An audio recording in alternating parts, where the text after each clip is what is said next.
Welcome to Muskan technical classes. जैसा कि आप लोग जानते हैं कि यूपीआर बीएनएल टीजी2 की परीक्षा होने वाली है और साथ ही आईटीआई के एनुअल एग्जाम भी 100% ऑनलाइन होने वाले हैं। इसके लिए हम अपने चैनल पर ऑब्जेक्टिव क्वेश्चन की सीरीज लेकर आए हैं जिसमें लगभग 2000 मोस्ट इंपॉर्टेंट एमसीक्यूज को सॉल्व कराया जाएगा। ये एमसीक्यूज प्रीवियस ईयर में पूछे गए हैं तथा आईटीआई वालों के लिए एनएसक्यूएफ लेवल 5 के पैटर्न पर आधारित हैं तथा डीजीटी द्वारा अप्रूव्ड नीमी के सिलेबस पर आधारित हैं। इस सीरीज में थ्योरेटिकल क्वेश्चन के साथ साथ न्यूमेरिकल बेस्ड क्वेश्चन को भी सॉल्व कराया जाएगा ताकि आपकी स्किल में सुधार हो सके। इसके अलावा हम अपने चैनल पर डिप्लोमा और आईटीआई के छात्रों के लिए उनके सिलेबस के अनुसार डिटेल वीडियो भी बनाते रहते हैं। इस प्रकार के वीडियो पाने के लिए आप हमारे चैनल को सब्सक्राइब कीजिए, वीडियो को लाइक करिए और अपने दोस्तों में शेयर कीजिए तथा इस पेपर का पीडीएफ पाने के लिए हमारे फेसबुक ग्रुप मुस्कान टेक्निकल क्लासेस को फेसबुक पर ज्वाइन कीजिए जिसका लिंक डिस्क्रिप्शन में है। तो चलिए शुरू करते हैं। ऑब्जेक्टिव क्वेश्चन की सीरीज के पार्ट 1 में हम लोगों ने पिछले वीडियो में 25 क्वेश्चन तक सॉल्व कर लिया है। आज हम 26 नंबर क्वेश्चन से सॉल्व करेंगे और इसमें भी 25 क्वेश्चन की एक महत्वपूर्ण पार्ट 2 की वीडियो बनाई जाएगी। तो चलिए बताते हैं आपको। पहला क्वेश्चन दिया हुआ है इसमें कि यदि 4 पोल का डीसी जनरेटर है, उसमें ब्रशों की संख्या 4 है। यदि एक ब्रश खराब हो जाए तो वोल्टेज, करंट और पावर की वैल्यू कितनी हो जाएगी। ठीक है, तो देखिए इसको हम आपको सॉल्व करके दिखाते हैं। यहाँ पर दिया हुआ है, इसी क्वेश्चन को मैंने यहाँ पर सॉल्व किया हुआ है। यहाँ पर देखिए 4 पोल है तो 4 ब्रश होंगे। मैंने यहाँ पर चारों ब्रशों को यहाँ पे 2 मान लेते हैं, 2 प्लस ब्रश हो गए और 2 क्या हो गए, माइनस ब्रश हो गए। तो प्लस और माइनस ब्रश हो गए, एक मान लेते हैं कोई ये क्या हो गया, ब्रश आपका ख़राब हो गया। अब चूंकि ये क्या है कि पूरा सिस्टम जो है पैरेलल में जुड़ा हुआ है। अब जब पैरेलल में जुड़ा हुआ है तो जो नया वोल्टेज जो ब्रश ख़राब हो जाए चाहे कुछ भी हो जाए, इसके एक जो ब्रश है उसके अकॉर्डिंग अक्रॉस भी जो वोल्टेज मिलेगा वो पूरा सप्लाई वोल्टेज के बराबर होगा। यानी कि सप्लाई वोल्टेज में किसी प्रकार की कमी नहीं होगी। जबकि करंट क्या है, जैसे मान लो कि ये आपका क्या हो गया, एक ब्रश खराब हो चुका है। तो खराब हो गया तो अब यही जो प्लस और माइनस वाले ब्रश होंगे ये मिल के अपना सर्किट पूरा करेंगे। तो जो करंट की नई वैल्यू हो जाएगी I/4 और I/4 दोनों मिलकर कितनी करंट हो जाएगी, I/2। यानी कि करंट की वैल्यू कितनी हो जाएगी, आधी हो जाएगी। और उसी क्रम में जब आप न्यू पावर निकालेंगे तब उस स्थिति में पावर की वैल्यू कितनी हो जाएगी, सप्लाई वोल्टेज तो भी ही रहा लेकिन करंट कितनी हो गई, I/2 हो गई ना जी। तो V × I/2 यानी कि पावर भी कितना हो जाएगा आपका, आधा हो जाएगा। ठीक है, यहाँ पर देख लीजिए पावर भी कितना हो गया, आधा हो जाएगा। ठीक, तो इस प्रकार से जो ये आपका ऑप्शन होगा B number, voltage current I/2 और पावर कितना हो गया, P/2 के बराबर हो जाएगा। ठीक है, अगला क्वेश्चन दिया हुआ है कि इस परिपथ में धारा की वैल्यू ज्ञात कीजिए। ध्यान दीजिए, बहुत ही आसान क्वेश्चन है। ये जो आपको 3 रजिस्टर दिए हुए हैं सीरीज में जोड़े गए हैं, 6 ओम, 8 ओम और 16 ओम। तीनों को जब जोड़ा जाएगा सीरीज में तो 30 ओम के बराबर इसकी वैल्यू हो जाएगी। जब इसकी करंट की वैल्यू निकालेंगे तो I बराबर फार्मूला होता है V/R। तो वोल्टेज की वैल्यू कितनी दिया हुआ है, 20 वोल्ट दिया हुआ है। रजिस्टेंस हमने कितना निकाला, 30 वोल्ट। यानी कि 20 बटा में कितना हो जाएगा, 30। यानी कि 1 0 से 1 0 कट जाएगा तो 2/3 आपका क्या हो जाएगा, आंसर हो जाएगा। D ऑप्शन इसका क्या हो जाएगा जी, सही हो जाएगा। ठीक है, अगला क्वेश्चन दिया हुआ है कि ओपन सर्किट टेस्ट में कौन सा वाट मीटर प्रयोग किया जाता है। तो ये याद रखने वाली चीज़ है, ध्यान रखिएगा कि ओपन सर्किट टेस्ट में हमेशा जो वाट मीटर प्रयोग किया जाता है वो लो पावर फैक्टर का वाट मीटर होता है। ठीक है, अगला क्वेश्चन दिया हुआ कि ट्रांसफार्मर में नो लोड करंट का वैल्यू कितना होता है। यानी कि ट्रांसफार्मर के अगर सेकेंडरी वाइंडिंग को ओपन रखा जाए, कोई लोड ना जोड़ा जाए, उस स्थिति में उसकी प्राइमरी वाइंडिंग में जो करंट फ्लो होगी उसकी वैल्यू कितनी होती है, तो वो होती है 2 to 6% तक, यानी कि 2 से 6%। अगला क्वेश्चन दिया हुआ है कि ट्रांसफार्मर की अधिकतम दक्षता की क्या शर्त होती है। ध्यान रखिए कि ट्रांसफार्मर की मैक्सिमम इफिशियंसी की एक कंडीशन है कि जब उसमें आयरन लॉस और कॉपर लॉस दोनों की वैल्यू क्या हो जाएगी, बराबर हो जाएगी। तो उस स्थिति में ट्रांसफार्मर की जो इफिशियंसी होगी वो मैक्सिमम होगी। यानी कि जो ऑप्शन आपका बी नंबर दिया हुआ है, कॉपर लॉस बराबर कोर लॉस, या जो सी नंबर दिया कोर लॉस, आयरन लॉस बराबर कॉपर लॉस। ध्यान दीजिए कॉपर आयरन लॉस को ही कोर लॉस भी कहा जाता है। तो ये चूँकि दोनों ऑप्शन एक ही बार दोहरा दिया है तो जब परीक्षा में आपसे दोनों में से कोई भी एक ऑप्शन दिया हुआ हो तो आप उसको टिक करके चले आएंगे। ठीक है, अगला क्वेश्चन दिया हुआ है कि ऑटो ट्रांसफार्मर में कितनी वाइंडिंग होती है। ध्यान दीजिए ऑटो ट्रांसफार्मर में एक वाइंडिंग होती है और वो होती है एक, मतलब कि वही प्राइमरी और सेकेंडरी दोनों का वर्क करती है। अगला क्वेश्चन दिया हुआ है कि ऑटो ट्रांसफार्मर में पावर किस माध्यम से ट्रांसफर होता है। तो ऑटो ट्रांसफार्मर में जो पावर होता है कंडक्टिवली और मैग्नेटिकली, यानी कि विद्युतीय रूप से और चुंबकीय रूप से दोनों प्रकार से क्या होता है, ट्रांसफ़र होता है। एक पावर ट्रांसफार्मर को मैक्सिमम इफिशियंसी के लिए डिज़ाइन किया जाता है। यानी सीधे से अर्थों में समझे तो एक पावर ट्रांसफार्मर कितने लोड पर मैक्सिमम इफिशियंसी के लिए डिज़ाइन किया जाता है, तो वो होता है फुल लोड। कभी कभी ऑप्शन में 90% आप फुल लोड भी दिया रहता है, तो उस स्थिति में अकॉर्डिंग टू ऑप्शन 90% आप फुल लोड हो जाएगा, या फिर फुल लोड पर मैक्सिमम इफिशियंसी प्राप्त करने के लिए एक पावर ट्रांसफार्मर को डिजाइन किया जाता है। वहीं ध्यान रखिए कि अगर एक डिस्ट्रीब्यूशन ट्रांसफार्मर पूछे कि डिस्ट्रीब्यूशन ट्रांसफार्मर को कितने लोड पर मैक्सिमम इफिशियंसी के लिए डिजाइन किया जाता है, तो वो होता है 50% ऑफ फुल लोड, यानी कि उस डिस्ट्रीब्यूशन ट्रांसफार्मर के लिए 50% लोड सही हो जाएगा। ठीक है, अगला क्वेश्चन है कि ऑटो ट्रांसफार्मर कितने प्रकार के होते हैं। तो देखिए, ऑटो ट्रांसफार्मर के द्वारा पावर को बढ़ाने का और घटाने का दोनों का काम किया जाता है, यानी कि स्टेप अप और स्टेप डाउन दोनों प्रकार के होते हैं आपके ऑटो ट्रांसफार्मर। तो सी ऑप्शन इसका क्या हो जाएगा, सही हो जाएगा। अगला क्वेश्चन दिया हुआ है कि ब्रीदर का क्या कार्य होता है।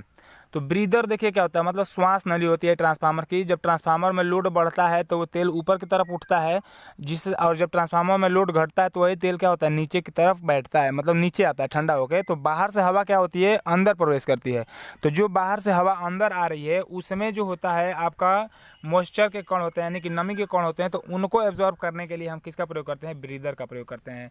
तो ए ऑप्शन इसका क्या हो जाएगा जी, सही हो जाएगा। अब आपको दिखाते हैं कि ब्रीदर होता कैसा है। ठीक है, देखिए ये ब्रीदर दिया हुआ, सॉरी, ये जो आपको दिख रहा है ये ब्रीदर दिया हुआ है। इसके अंदर क्या होता है कि सिलिका जेल भरा गया रहता है। यही सिलिका जेल नमी को अवशोषित करने का काम करता है। ट्रांसफार्मर के अगर बाहर से देखें तो यहाँ पर एक लटका हुआ, ये ऊँट की गर्दन जैसा लटका हुआ रहता है, इसी को ब्रीदर बोला जाता है। ठीक है, तो इसका काम होता है नमी को क्या करना, अवशोषित करना। ठीक है, अगला क्वेश्चन दिया हुआ है कि सिलिका जेल का रंग कैसा होता है। जैसे देखिए, ब्रीदर में जो सिलिका जेल भरा गया रहता है उसका रंग कैसा होता है। तो क्वेश्चन दिया है रंग किस प्रकार बदलता है। तो जो उसका शुद्ध कलर होता है वो नीला होता है, जब थोड़ा सा खराब होता है तो बैंगनी हो जाता है, और बिल्कुल जब खराब हो, मतलब कि बिल्कुल यूज लायक नहीं रहता है, तो उसका जो कलर होता है वो गुलाबी हो जाता है। यानी कि उसका कलर जो चेंजिंग होता है वो नीले से हल्के गुलाबी की तरफ क्या होता है, चेंज होता है। तो बी ऑप्शन इसका क्या हो जाएगा, सही हो जाएगा। अगला क्वेश्चन दिया हुआ है कि वाइंडिंग के टर्मिनल को टैंक से बाहर किसके द्वारा बाहर निकाला जाता है। तो देखिए, जो ट्रांसफार्मर होता है 3 फेज ट्रांसफार्मर या जो सिंगल फेज ट्रांसफार्मर है, उसमें जब वाइंडिंग क्या की जाती है, प्रवेश कराई जाती है, तो यह ध्यान रखा जाता है कि वो वाइंडिंग के जो तार हैं टैंक से टच में ना आए, ताकि उसकी बॉडी में लाइट मतलब करंट पास ना हो। तो उससे बचाने के लिए हम बूशिंग का प्रयोग करते हैं, और बूशिंग के थ्रू क्या करते हैं कि वाइंडिंग को लेके जाते हैं और उससे बाहर निकाला जाता है। अब हम आपको दिखाते हैं कि बूशिंग कैसी होती है। ठीक है, देखिए यहाँ पर जो आपको ये दिख रहा है 3 जो पोर्सिलिन का बना हुआ है काले रंग का, ये होता है बुशिंग। इसके मतलब कि थ्रू क्या करते हैं कि वाइंडिंग को लेकर के अंदर जाते हैं, और ये एक और 3 बुशिंग का क्या होता है, जोड़ा होता है, जिसके द्वारा हम क्या करते हैं, तार को बाहर निकालते हैं। तो जिसके द्वारा हाई वोल्टेज की वाइंडिंग अंदर प्रवेश करती है वो कहलाते हैं हाई वोल्टेज बुशिंग, और जिसके द्वारा लो वोल्टेज की वाइंडिंग बाहर निकलती है उसको कहते हैं लो वोल्टेज बुशिंग। ठीक है, अगला क्वेश्चन कि आंतरिक फॉल्ट से बचाने के लिए ट्रांसफार्मर में क्या लगाया जाता है। तो ध्यान दीजिए, बहुत ही मोस्ट इंपॉर्टेंट क्वेश्चन है। ट्रांसफार्मर के अंदर जब कभी लोड बढ़ जाता है या वाइंडिंग के बीच में शॉर्ट सर्किट हो जाती है, तो उस चीज़ से प्रोटेक्ट कराने के लिए क्या करते हैं हम, बुकोल्ज रिले का प्रयोग किया जाता है। अब बुकोल्ज रिले होता क्या है और कहाँ पर लगा रहता है, इसको हम आपको चित्र के माध्यम से समझाते हैं। देखिए ये ट्रांसफार्मर का मेन टैंक होता है, और मेन टैंक के ऊपर एक छोटा सा जो प्रोटेक्टिव टैंक लगाया गया रहता है, जिसको कि हम कंजर्वेटर कहते हैं। इन दोनों के बीच में एक रिले लगाई गई रहती है, जिसको कि हम कहते हैं बुकोल्ज रिले। जो आपको यहाँ पे दिख रहा है यही होती है बुकोल्ज रिले। जब ट्रांसफार्मर के अंदर क्या होता है, प्रेशर बढ़ता है, तो यहाँ से गैस के रूप में ये जब बाहर निकलता है, गैस जब बाहर निकलती है तो ये रिले ऑपरेट होकर के पहले तो अलार्म को एक्टिव करता है, और अगर लोड बढ़ता ही फॉल्ट बढ़ता ही जाता है तो उस स्थिति में ये सर्किट ब्रेकर को ऑफ करके और ट्रांसफार्मर की सप्लाई को ही कट कर देता है। क्लियर हो रही है ना। यानी कि जो आपको यहाँ पर देखिए, ये आपका कंजर्वेटर हो गया और ये आपका क्या हो गया, मेन टैंक हो गया। इसके बीच में यहाँ पर जो लगाया गया रहता है ये होता है बुकोल्ज रिले। तो ट्रांसफार्मर को इंटरनल फॉल्ट से बचाने के लिए किसका प्रयोग करते हैं, बुकोल्ज। अगला क्वेश्चन दिया हुआ है कि 3 फेज ट्रांसफार्मर के कनेक्शन किस में किए जाते हैं। तो 3 फेज ट्रांसफार्मर स्टार, डेल्टा और जिग-जैग तीनों प्रकार के कनेक्शन में किया जाता है, यानी कि डी ऑप्शन जो होगा इसका क्या हो जाएगा, सही हो जाएगा। अगला क्वेश्चन दिया हुआ है कि डिस्ट्रीब्यूशन ट्रांसफार्मर की सेकेंडरी किस में जुड़ी होती है। बहुत ही मोस्ट इंपॉर्टेंट क्वेश्चन है। डिस्ट्रीब्यूशन ट्रांसफार्मर में उसकी सेकेंडरी वाइंडिंग का स्टार में होना अति आवश्यक होता है, इसलिए क्योंकि स्टार में ही न्यूट्रल पॉइंट निकलता है, और जब पावर को डिस्ट्रीब्यूट किया जाता है तो वहाँ पर सिंगल फेज लोड को चलाने के लिए न्यूट्रल क्या होता है, बहुत ही एक आवश्यक फैक्टर होता है और न्यूट्रल को स्टार से ही प्राप्त कर सकते हैं। इसलिए उसकी यानी कि डिस्ट्रीब्यूशन ट्रांसफार्मर के सेकेंडरी वाइंडिंग को स्टार में रखना एकदम आवश्यक हो जाता है। तो बी ऑप्शन इसका क्या हो जाएगा, सही हो जाएगा। ठीक है, अगला क्वेश्चन दिया हुआ है कि पावर ट्रांसफार्मर में सेकेंडरी वाइंडिंग किस में जुड़ी होती है। तो पावर ट्रांसफार्मर जो सेकेंडरी वाइंडिंग होती है वो डेल्टा कनेक्शन में जोड़ी गई रहती है।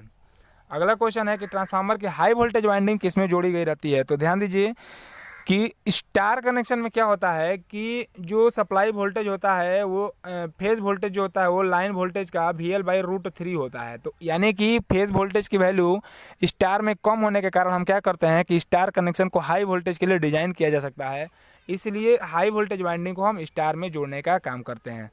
इसीलिए कभी कभी ध्यान रखिएगा, अगर आपसे कभी पूछता है कि स्टेप अप ट्रांसफार्मर में कौन सा मतलब कि वाइंड कनेक्शन प्रयोग किया जाता है, तो वहाँ पर स्टार कनेक्शन प्रयोग करते हैं ट्रांसफार्मर का। अगला क्वेश्चन दिया हुआ है कि यदि किसी ट्रांसफार्मर के प्राइमरी तथा सेकेंडरी में फेरों की संख्या 50 क्रमशः 50 तथा 200 है तो सप्लाई वोल्टेज 1000 वोल्ट होने पर सेकेंडरी वोल्टेज का मान कितना होगा। देखिए ये एक न्यूमेरिकल है, ट्रांसफार्मर के ट्रांसफॉर्मेशन रेशियो पर समझ लीजिए या फिर उसके V1 V2 की वैल्यू निकालने पर समझ लीजिए। इसको मैं यहाँ पे आपको सॉल्व करके दिखाता हूँ। देखिए जैसे कि क्वेश्चन में दिया हुआ था N1 का मान 50, N2 की वैल्यू 200, V1 का वैल्यू 1000 और V2 की वैल्यू क्या हुआ है, पूछा हुआ है। तो चूंकि आपको मालूम है कि ट्रांसफॉर्मेशन रेशियो का फार्मूला होता है V2/V1 बराबर N2/N1 बराबर E2/E1 बराबर I1/I2।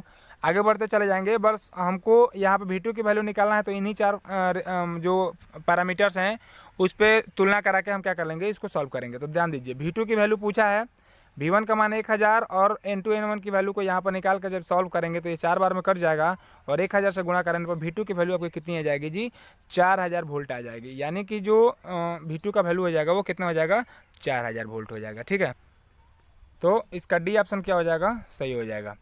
अगला क्वेश्चन दिया हुआ है कि प्राइमरी तथा सेकेंडरी करंट का मान यदि 100 एवं 200 है तो ट्रांसफॉर्मेशन रेशियो क्या होगा। ध्यान दीजिए यहाँ पर अगर आप 100 को I1 मानते हैं और 200 को I2 मानते हैं तो उस स्थिति में आपका ट्रांसफॉर्मेशन रेशियो होता है I1/I2। तो I1/I2 की स्थिति में निकालेंगे तो 100/200 यानी कि 0 इसका क्या हो जाएगा, 5 सही आंसर हो जाएगा। साथ ही साथ एक बात और ध्यान रखिए कि आप चाहें तो चूंकि ये क्वेश्चन में V2 V1 या N2 N1 का मान कुछ नहीं दिया है तो उस स्थिति में आप इसको I2 भी मान, तो आप I2 मान लीजिए और इसको I1 मान लीजिए और तब जाकर हल करेंगे तो आपका आंसर कितना हो जाएगा, ए ऑप्शन सही हो जाएगा। यानी कि 200/100 यानी कि 100 2 बार में कट जाएगा, इसका क्या हो जाएगा, आंसर सही हो जाएगा। तो अगर हम जैसे माने जिस प्रकार से सॉल्व करेंगे कैसे ही इसका प्रॉपर आंसर होगा क्या, तो हम इसको I2 मानेंगे और इसका क्या मानेंगे, वैल्यू I1 मानेंगे। तो उस स्थिति में I1/I2 जब करेंगे तो I1 का मान दिया है 200 और I1 की I1 का मान 200 और I2 की वैल्यू दिया है 200, तो कट जाएगा तो आंसर कितना हो जाएगा, 2 हो जाएगा। क्लियर है ना। अगला क्वेश्चन दिया है कि यदि ट्रांसफार्मर में सेकेंडरी करंट 50 एम्पियर और प्राइमरी करंट 30 एम्पियर है तो ट्रांसफार्मर कैसा है। बहुत ही मोस्ट इंपॉर्टेंट, ध्यान दीजिए, इसमें कुछ नहीं दिया है, लगेगा न्यूमेरिकल है, लेकिन ध्यान दीजिए कि जब कभी भी ट्रांसफार्मर के सेकेंडरी में करंट का मान कम हो जाए तो क्या होगा, उसमें वोल्टेज की वैल्यू क्या होगी, अधिक होगी, क्योंकि वोल्टेज और करंट एक दूसरे के इनवर्स चलते हैं। तो यहाँ पर दिया कि सेकेंडरी में 50 एम्पियर यानी और प्राइमरी में करंट का वैल्यू कितना है, 30 एम्पियर, यानी कि सेकेंडरी में करंट क्या हो रही है, बढ़ रही है, यानी कि वोल्टेज क्या हो रहा है, घट रहा है। तो वोल्टेज घटने का मतलब कि स्टेप डाउन ट्रांसफार्मर है, स्टेप डाउन यहाँ पर ट्रांसफार्मर होगा, स्टेप डाउन ट्रांसफार्मर। ठीक है, अगला क्वेश्चन दिया हुआ है कि यदि ट्रांसफार्मर में अधिकतम दक्षता के समय कॉपर लॉस 50 वाट है तो आयरन लॉस कितना होगा। इसके पहले वाले क्वेश्चन में हम लोगों ने सॉल्व किया कि अधिकतम दक्षता के समय कॉपर लॉस बराबर होता है आयरन लॉस। तो कॉपर लॉस का वैल्यू दिया है 50 वाट, तो आयरन लॉस भी कितना होगा, 50 वाट, क्योंकि यहाँ कंडीशन दे दिया अधिकतम दक्षता। तो सी ऑप्शन इसका क्या हो जाएगा, सही हो जाएगा। अगला क्वेश्चन है कि यदि प्राइमरी एवं सेकेंडरी वोल्टेज का रेशियो 5:6 है तो प्राइमरी एवं सेकेंडरी करंट का रेशियो क्या होगा। अभी बताया हमने कि करंट और वोल्टेज ट्रांसफार्मर में एक दूसरे के इन्वर्स चलते हैं। तो इन्वर्स चलने का मतलब यह है कि प्राइमरी वोल्टेज अगर 5 है तो प्राइमरी करंट क्या होगी, इसके इन्वर्स होगी 6 होगी, यानी कि 6:5 का जो होगा वो आपका धारा के बीच में संबंध हो जाएगा, यानी कि 47 का बी ऑप्शन सही हो जाएगा। अगला क्वेश्चन दिया हुआ है 48 नंबर कि ट्रांसफार्मर में क्या नियत रहता है। ठीक है, ट्रांसफार्मर में क्या कांस्टेंट रहता है। तो ध्यान दीजिए कि आपको मालूम है कि ट्रांसफार्मर एक कांस्टेंट फ्रीक्वेंसी डिवाइस है, लेकिन एक भी ध्यान रखिए कि ट्रांसफार्मर में पावर भी नहीं चेंज होता है, साथ ही साथ फ्लक्स की वैल्यू में किसी प्रकार की चेंजिंग नहीं होती है, इसीलिए इसका जो डी ऑप्शन सही होगा वो सही हो जाएगा, यानी कि फ्लक्स, पावर और आवृत्ति तीनों कांस्टेंट रहता है ट्रांसफार्मर में। अगला क्वेश्चन दिया हुआ है कि 3 फेज कनेक्शन में लो वोल्टेज वाइंडिंग को किस में कनेक्ट किया जाता है। ठीक है, तो लो वोल्टेज वाइंडिंग को, जैसे अभी हाई वोल्टेज वाइंडिंग को हमने स्टार में कनेक्ट किया, उसी प्रकार लो वोल्टेज वाइंडिंग किस में कनेक्ट की जाती है, आपका डेल्टा में। इसके साथ साथ एक इसमें ये भी क्वेश्चन पूछा जाता है कि जो आपका स्टेप डाउन ट्रांसफार्मर होता है उसमें कौन सी वाइंडिंग का प्रयोग करते हैं, तो वो डेल्टा ट्रांसफार्मर का प्रयोग किया जाता है। इसका वो क्या होता है, कंक्लूजन ये है फ्रेंड, ध्यान रखिए कि जो आपका डेल्टा है उसमें लाइन वोल्टेज और फेज वोल्टेज दोनों की वैल्यू क्या होती है, बराबर होती है। तो line voltage, phase voltage, VL VP की वैल्यू बराबर होने के कारण इसमें डेल्टा में वोल्टेज की वैल्यू क्या होती है, ज़्यादा होती है। तो आप अगर लो वोल्टेज भी प्रयोग कर रहे हैं तो उसकी इसमें वोल्टेज की वैल्यू क्या हो जाएगी, हाई हो जाएगी, और उस स्थिति में इस पर इंसुलेशन चढ़ाने में क्या होती है, दिक्कत आती है। और जबकि उतने ही वोल्टेज पर अगर हम स्टार कनेक्शन करते हैं तो स्टार कनेक्शन में √3 कम वोल्टेज मिलता है, इसीलिए हमको इंसुलेशन चढ़ाने में उतनी दिक्कत नहीं आती। इसीलिए जब कभी भी हाई वोल्टेज पर अगर प्रयोग करना हो तो स्टार कनेक्शन करेंगे, और लो वोल्टेज पर अगर काम करना हो तो हम डेल्टा कनेक्शन का प्रयोग करेंगे। ठीक है, अगला क्वेश्चन दिया हुआ है और आज की सीरीज का ये लास्ट क्वेश्चन है कि 3 फेज को 2 फेज में कैसे बदला जा सकता है।